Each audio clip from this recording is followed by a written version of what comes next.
Hey everyone, and welcome back to Bridging the Gap. Make sure to leave a like on this video down below and subscribe. My name is Alvin. I lean right on most issues, and I'll be representing the Republican side. My name is Luke. I lean left on most issues, and I'll be representing the Democratic side. Hey guys, so we're back with another bipartisan video here. Today we're looking at the governor's races out in 2026 and making our very, very early predictions for them.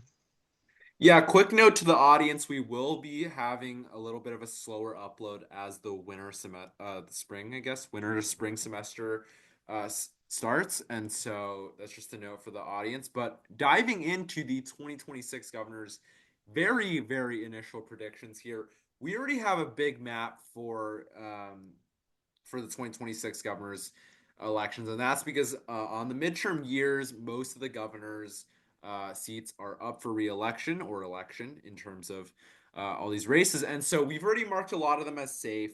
It's looking like it's generally going to be a good year for Democrats with Trump returning back to the White House. The out party usually has a much better year than the in party. And so we'll be looking at it from that sort of lens. We've hmm marked off all the safe seats, but now we'll be talking about a few more. Yeah. So I guess where should we start here? I mean, I guess we'll look at the safer end of the Republican seats here. I guess we could start with. I mean, I see Florida's already marked. Are we not going to talk about Florida? I mean, I don't know if we want to go into that Yeah, we potentially, or can it's like. talk about I a mean, few more. Yeah, like okay, yeah. I mean, Florida, Vermont. There's stuff to oh talk yeah, about. okay, okay, okay. Yeah, we'll talk about some of them. We already have marked right now. Okay, so I think a notable one is Florida here. We marked Florida pretty early because we're pretty certain Republicans will take it here. Even though Ron DeSantis is retiring and it's going to be a bluish year in 2026, it does seem like Republicans are going to have a strong bench in the state of Florida. And the state of Florida since it's been generally shifting right, Republicans are going to be in a very strong position to hold the state. I think Byron Donalds is gearing up to run down there. I think Matt Gaetz might be also. I think Matt Gaetz is if Matt Gaetz were to somehow win the Republican primary, obviously this would be much closer, I would say. But if that doesn't happen, yes, I definitely think Florida is pretty firmly in the Republican column. Um, and then some other bizarre things. Vermont's solid red because they have a more liberal Republican governor who's extremely popular in the state. Even in some states that were a little closer in 2024, like New York and New Mexico, we have marked solid blue here. We just think that 2026 is generally going to be a bluer year, and that's going to put Democrats over the top in these historically bluer states. Yeah, I agree with pretty much everything you said. Obviously, like you said, Matt Gaetz in Florida would be a crazy thing, but for now, everything looks pretty solid that we've already marked. Now, there's a few more safe Republican and stuff that we want to mark that we will think is going to be R plus 10 or greater unless something big happens. I think we can start with the state of Iowa, which for hmm a while now has been a pretty safe Republican seat, although sometimes going to the single digits in a good Democrat year. But if we go back to the 2022 race, the current governor who won in 2022, go down to Iowa. Maybe they'll Maybe have it's it there. not here. Okay, Maybe it's not but here. But yeah, like Iowa's Kim Reynolds did really well in yeah, 2022, she and won by 18. she won by an insane margin. And so really it looks like she's probably gonna run again. So even if she doesn't, it looks good for Republicans to hold there by over 10 points. We can also probably talk about Alaska. I just want to note two things about Oh yeah, Iowa. go on. One interesting thing is Kim Reynolds is one of the few Republicans. There are some whispers that she might not be running for re-election, or she might face a primary challenger because she didn't actually endorse Trump initially in for the 2024 presidential election. She endorsed DeSantis and kind of bucked Trump there, and went out of her way to campaign for DeSantis. So there is some, she might face a potential threat on the Republican side there. And another interesting thing is the last Democratic state statewide elected official in the state, the state auditor, might also run. He would be a pretty strong candidate in Rob Sand. But we obviously don't know whether or not he's running. He hasn't announced. But if he were to announce, he could potentially make the race a little more interesting. Yeah, so he's managed to hold on in even red wave years. So that would be All interesting. right, let's talk Um, about Alaska now. I think Alaska looks pretty good for Republicans as well, with really the only viable challenger on the Dem side being Mary Peltola, the former U.S. representative. But governor would be a pretty difficult one for her to win. It's probably maybe the most difficult out of the ones that she could run for. And so if she wins for House, I think she has a okay chance. But for governor, unless she declares we might move this one notch down, but for now, I'd be probably putting it into safe yeah, I think Republican. I mean I could definitely depends whether or not Peltola runs. I'm not really sure who the Republicans will run either. Maybe Nancy Dahlstrom or the lieutenant governor right now. I don't know. I'm curious. I'd be curious to see who the Republicans run for governor of Alaska. But yeah, as of right now, I would say it would be safe Republican. Another one I think it's safe Republican is Kansas. The only reason we didn't really mark it is because the incumbent governor is a Democrat. And Laura Kelly's term limited. That incumbent Democrat is term limited, but there's potential that her lieutenant governor could potentially run and put up a fight. Um, yeah, I mean, as of right now, though, Republicans seem to have a very strong bench. Obviously, it's a Republican state in Kansas. Seems like the Secretary of State of the state of Kansas will be running for the governorship also. Um, and I'm sure they're going to get more candidates. So yeah, I think as of right now, this is safe R. Yeah, I think that might cap all the safe Republican states.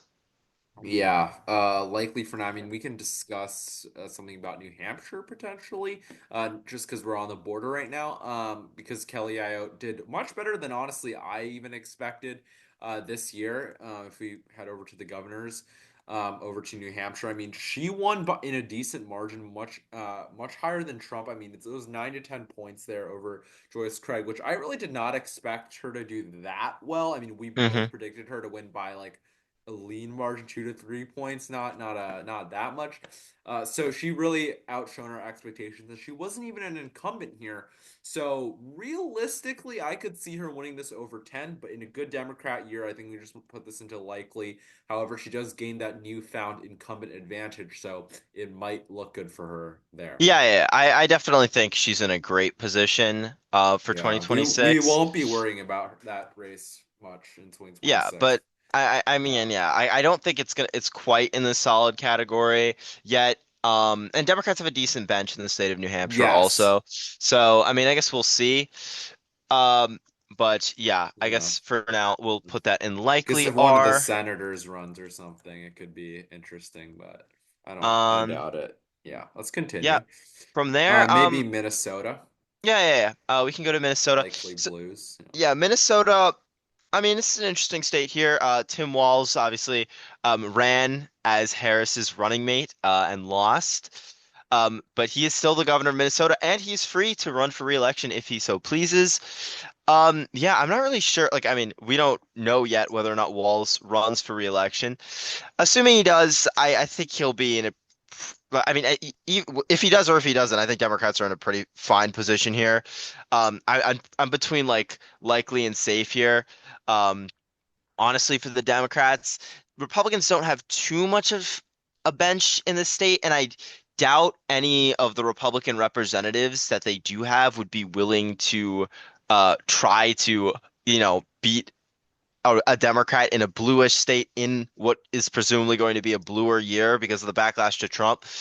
So yeah, I do think it's probably yeah, I agree with you. It's going to be likely blue here. Could even be safe. It really just depends Yeah, it could be on who the safe. Republicans It's run. just really the 2022 race that has me doubting, and even the 2018 race, where really good year for Democrats.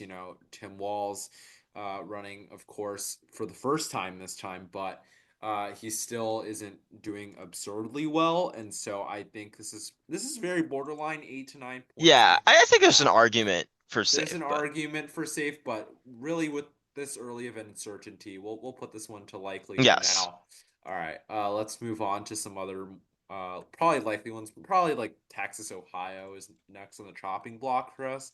Uh, Yeah. we'll go Um, Texas first, mhm. where it seems, you know, Greg Abbott's gonna be likely getting another term, to just put it, put it first.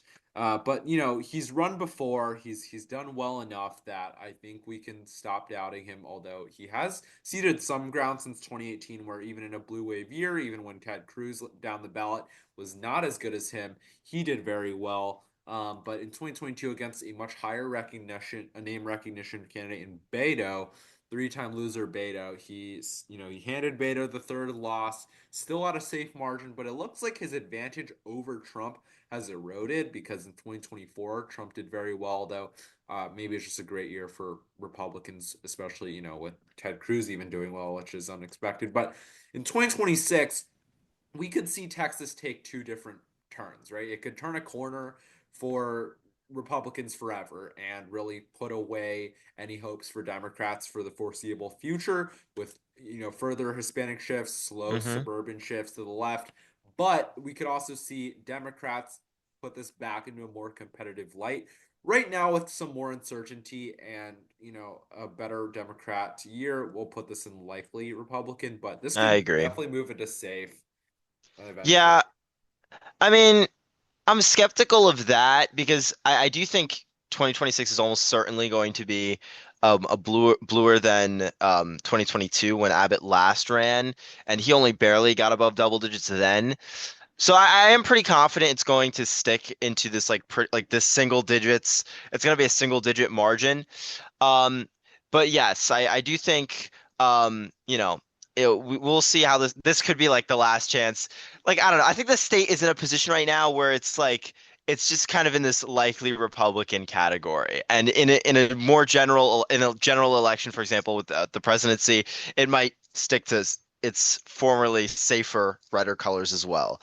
But yeah, as of right now, I think we leave it there. Um, Next, I think Ohio. We can go there. Now, Yeah, we can go there. yeah, Ohio's a state that Trump won by 11 points.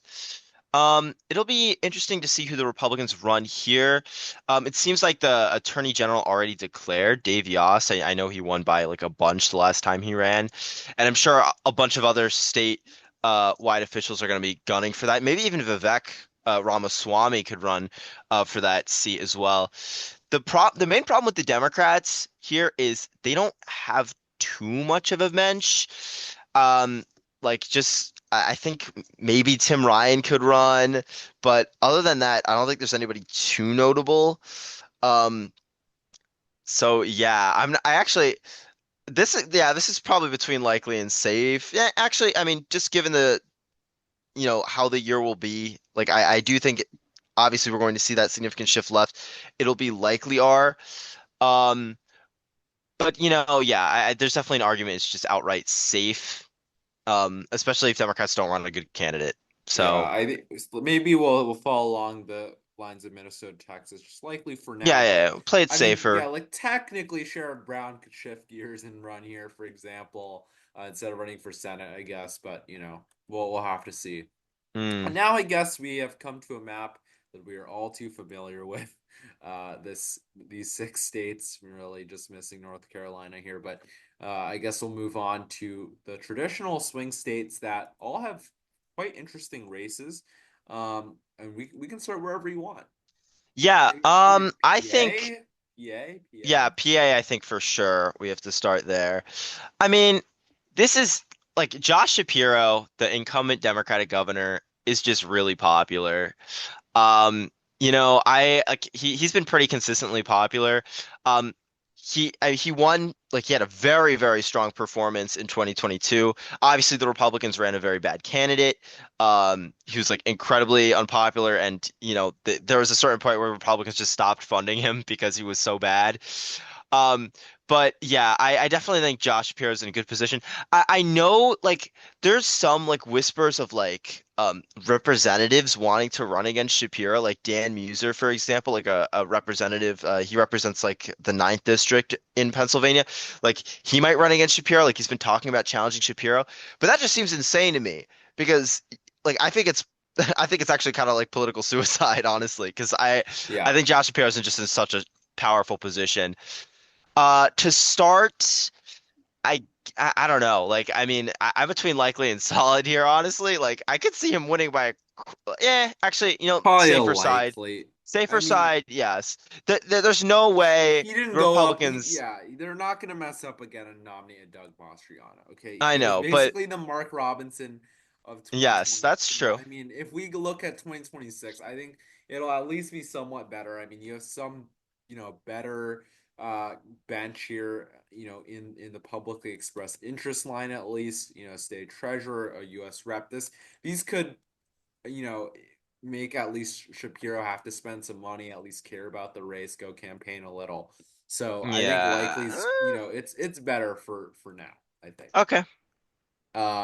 But yeah, everything you said is pretty accurate. I mean, Shapiro is going to be fine. He's going to probably pour quite a bit of money there too, because he wants to have a strong victory as he looks at 2028. He wants to show the Democrats, hey, I can win Pennsylvania by 10 points, make me your presidential nominee. So that is really how he's going to be pushing against Honest, Vance. Yeah, hon- he's going to try.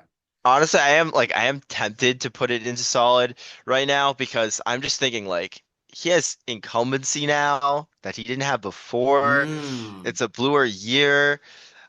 I don't good know. And point. and Yeah, and we can the, just and the put it in Republican solid. We can candidates put it aren't in even solid. declared yet. I don't know. Put it Sorry. in solid. Yeah, we I can was put just it in thinking it solid. through. I think You Shapiro is really just a will. really powerful candidate. We'll see. We'll see. But But yeah, yeah, we yeah. can I guess solid for now. Good for solid. now. I mean, yeah, we have 2 years to adjust it, right? Um, Yeah. um, let's We see could here. just do the rest of the Rust Belt potentially. Yeah, I think Michigan's next. I actually think Gretchen Whitmer, the current Democratic governor, yeah, she is term limited. Um, Mm. Interestingly, Democrats do have a very deep bench here. I know. Like it runs from like statewide officials like Jocelyn Benson, like the Secretary of State, to like Pete Buttigieg, who just happens to live in the state now. Carpetbagger. Yeah, it would be kind of like I kind of hope he doesn't run because that would kind of be carpetbagging, honestly. But Republicans don't have much of a bench in the state. Um, I guess they could run Mike Rogers again, who ran for Senate and lost in 2024. Honestly, though, I think given the conditions of the year and the fact that, you know, I think on a statewide level, Michigan has been pretty blue recently, especially, I mean, we saw in 2022 at least that Democrats were able to run really well in an off year, in a midterm election rather.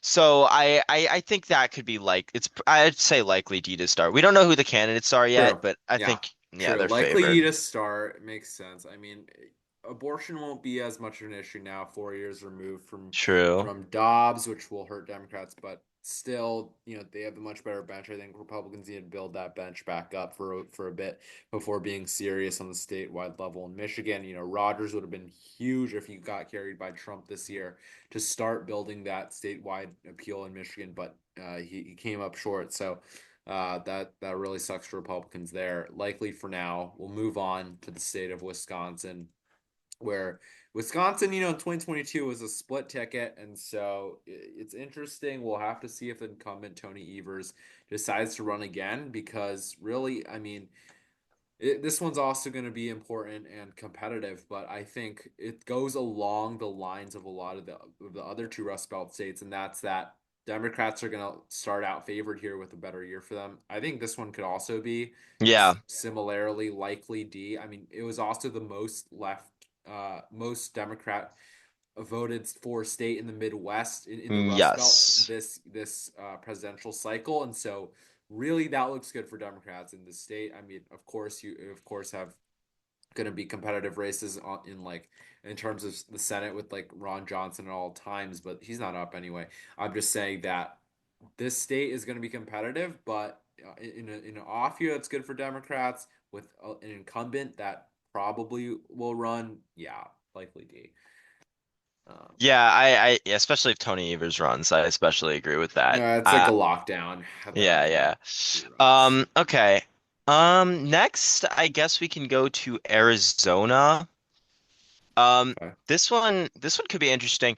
Yeah, Katie Hobbs is the incumbent Democratic governor. She like had a squeaker, like she barely won in 2022 by like a point, less than a point, I believe, actually. It'll be interesting to see the Republicans run against her. It does not seem like Carrie Lake will be running again. No, she's not. She's Yeah, done. it's She said probably she's good not for the running Republicans anymore. there because she's Yeah. such an awful candidate. Um, but yeah, I'm curious to see the Republicans run. They could run Karen Taylor Robson, who was a candidate in 2022. She likely would have beaten Katie Hobbs in if she had won the primary in 2022. But I mean, with her as the incumbent, I definitely happen to believe Hobbs is favored. Um, I don't think she's like a particularly popular governor. I mean, she's in a swing state. I think she's like decently 50-50. But with incumbency, yeah, I think she is slightly favored here. Republicans, they couldn't turn this into a toss-up, I think, if they run the state treasurer, for example. Like she's been like Kimberly Yee has been winning pretty consistently and by decent margins as a state treasurer. And I mean, Trump has, I mean, we've yet to see if Trump has really made this a redder state because Trump won it by a lot, by 5 points, but other Democrats in the state did pretty well. With Gallego winning by 7. So I don't know. I'd probably start at lean D here, honestly. Gallego And it won this by depends. 7? Did not even realize Oh, wait, that. sorry. Wait, it was a 7 point gap. My bad. Oh, okay, Um, okay. Yeah, so Gallego 7 point. won it by 2. Yeah, Whoops. Okay, yeah, about to that's say true. that would But be that would crazy. that would Yeah. be crazy. That's what the polling suggested, actually. But anyway, Yeah. yes. So yeah, Gallego won it by 2. I'm not entirely convinced. Uh, Arizona's going to be shifting right now because it does have like I mean, over the last couple election cycles, it's been shifting left pretty consistently until 2024. In a bluer year, I think it at least goes neutral here, and I think Hobbs is ever so slightly favored. Like I will Yeah, say that. yeah, Lean I D. agree. Yeah, lean D seems like it was what I was gonna say honestly at the beginning here as well. Although Trump has already endorsed Karen Taylor Robson, which is Oh, yes. interesting. Oh, Like, yeah, interesting. Yeah. he's already endorsed her without the race. He just did it off the bat. It was actually a really awkward endorsement. It was like over right-wing Twitter. People were actually, I Hmm. guess, they were actually unhappy of his endorsement because they saw her as a traitor to Carrie Lake, who I don't know why, but far right-wing Twitter seems to be really pro Carrie Lake and just hates Robson, even though Lake has lost them Arizona multiple times. So it's weird, but regardless, we move on, and this is probably it could be a toss. Republicans could move some toss. I mean, with how Trump did in the state, but Yes, just yes, starting they out, could. yeah, they could definitely turn a corner in Arizona and make it gone for Democrats if they play their cards right, especially with the demographics in the state, with being a southwestern state and Hispanics being there as well. So we're gonna have to see how Trump's presidency does, of course, to see how much they can stop the bleeding. Then we can move on to the state of Nevada, which I think will also be a very fun one.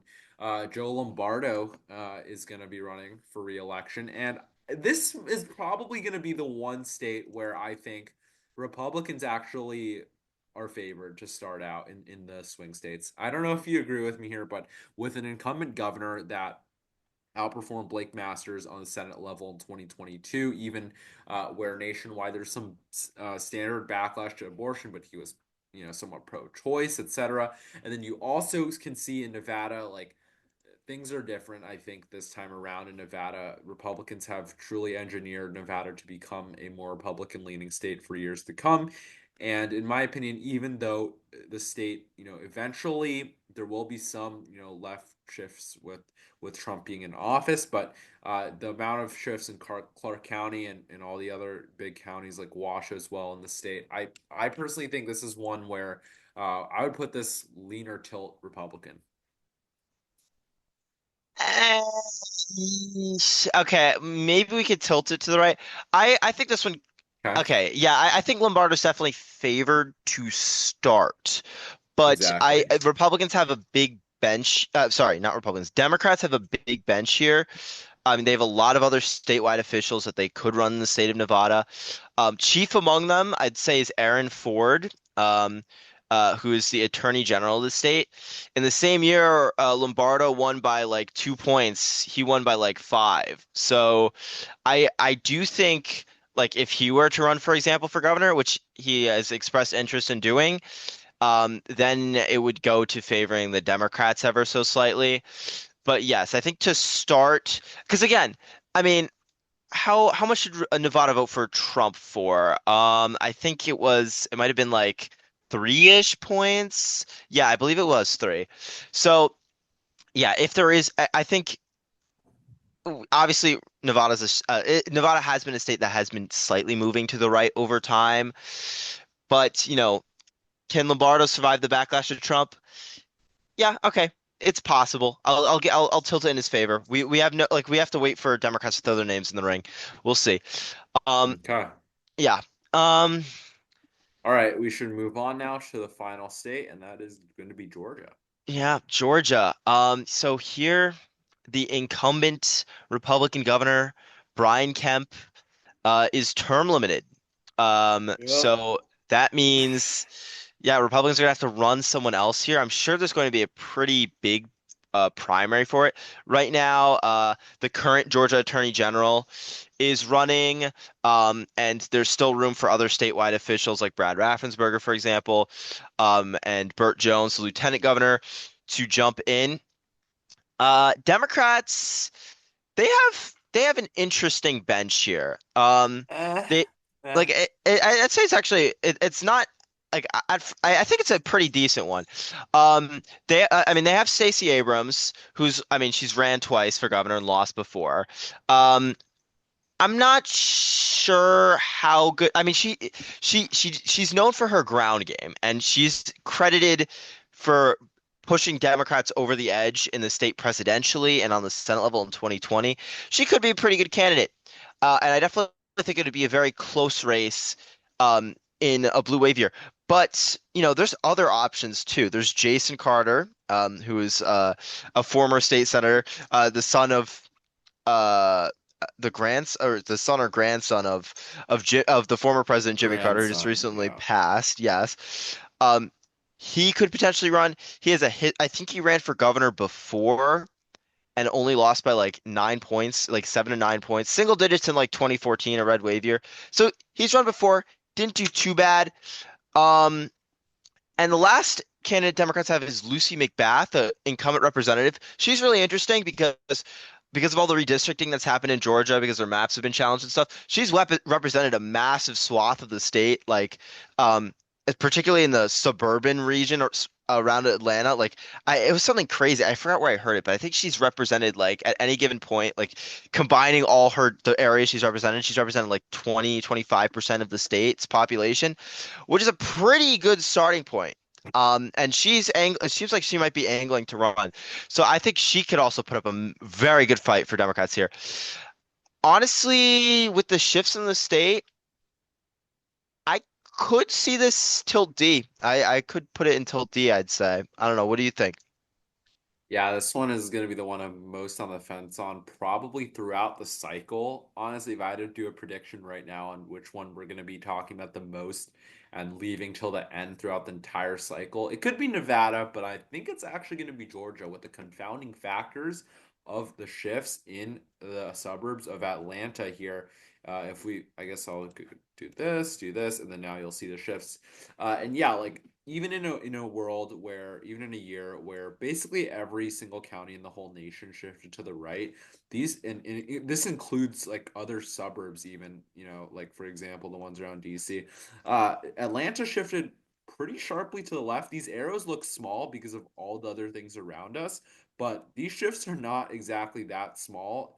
There's still a decent amount. I mean, some of these, even that stayed stagnant, means that they trended to the left. Small arrows to the right also Yeah. trended to the left. With the national environment being so good for Republicans that we really did not expect. So, I think this means that Democrats, are going to continue to gather momentum. The only thing holding me back from saying Democrats are favored here, starting out, is just that the Republican bench looks a lot better to me than the Democrat bench. And really, I think, with a good Brian Kemp endorsement out the gate, this could lead Republicans to a decent point here, especially when we're just looking at state level politics is still a little divorced from, national races or Senate races. For now, Mm, I could tilt this D because of the shifts, but I think really I want to look at polling here once it starts. Hypothetical polling here is kind of dumb because this is 2023. But if we're really looking at like what's going to happen here, I think we want to look at polling when it starts coming out here because historically Georgia polling has been good. It's been predicting the winners often enough for me to trust it, unlike a lot of other states that are swingy. So once those start coming out, I'll be able to really tilt this or lean this in one direction or hmm. another. But for now, 18 governorships to either party here, which I think means only one flip in the state of Georgia, if I'm not mistaken here. Yeah. Oh, wait, no, actually, Kansas also flips in this, Yes, can't. Okay, so it would so be so even. okay, it's an It would be even flip unchanged. Yeah. both ways. So I think that actually means Republicans hold a majority of governorships, if not mistaken, by the slightest amount. Although maybe that depends actually on what happens in Virginia this year. So, uh, at the end of the day, 18 governorships each, or gubernatorial races in 2026 to each party. But this is very, very early. So, Luke, do you want to give your disclaimer, your traditional Oh, disclaimer at the end yes, of the yes. I videos? mean, yeah, just so you guys know, I mean, these elections are 2 years out, and we're Yep. running with very limited data for these. So, yeah, don't go too hard on us, in terms of these very early predictions. And the Trump administration hasn't even played out yet. We're running on the assumption that he's, after the first 2 years, he's going to be pretty unpopular, because historically presidents usually get some backlash in the midterm. So we're running on the assumption Democrats are going to do pretty well. But this might be an exception. We don't know. So yeah, going forward, we're going to update this map over the coming months, and we'll see how it evolves. Yeah. Mhm. All right. Yeah, great disclaimer there. Anyways, if you like this video, make sure to like this video down below. Comment down below any future suggestions as we head into 2025 and beyond. Subscribe to the channel down below if you enjoy our content so you don't miss more of it. And share this video with your family and friends. Thanks for watching. See you guys.